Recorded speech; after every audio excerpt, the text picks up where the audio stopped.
As you're moving around the site, you'll probably come across some Betfair jargon. Now, you don't really want to have to carry around a big Betfair dictionary like this with you every time you want to bet. So let's run through some of the more frequent ones now. The most common term you'll come across is a matched bet. On the exchange, as we've already mentioned, every bet requires both a backer and a layer.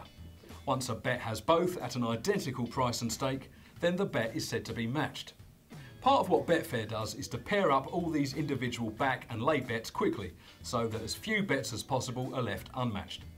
A bet may be left unmatched if your asking price is too extreme for the market, or the market you're betting on has little activity. For example, asking for a winning price of 150.0 for Italy in a World Cup match against New Zealand might struggle to get matched, if you get my drift. Payout is a very important term in the Betfair world. When you're backing something and you enter your stake, your profit will be very clearly shown to you. Your payout, what will go into your account on a winning bet, is this amount plus your initial stake. So if you place a £100 bet at odds of 2.2, your payout is £220. £120 profit plus your initial £100 stake. Easy. This works the same when you're placing a lay bet.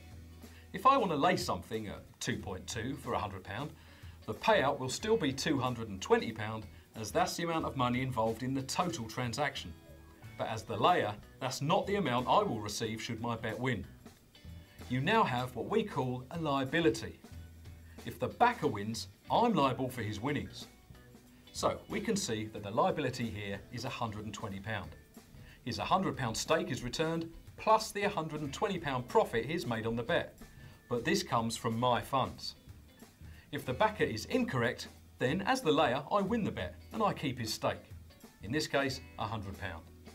So, the backer's placed a bet with me, and if he wins, I pay him his winnings. If he loses, I keep the cash. When laying, you can only win the other person's stake. The odds you choose only affect your liability, so make sure you choose your odds wisely. If you're still a little unsure about lay betting, you can watch this clip again, have a look around our help section, or even just have a play around with some of the numbers on the site until you get the hang of it. Just don't place your bet until you're totally sure what your liability is going to be.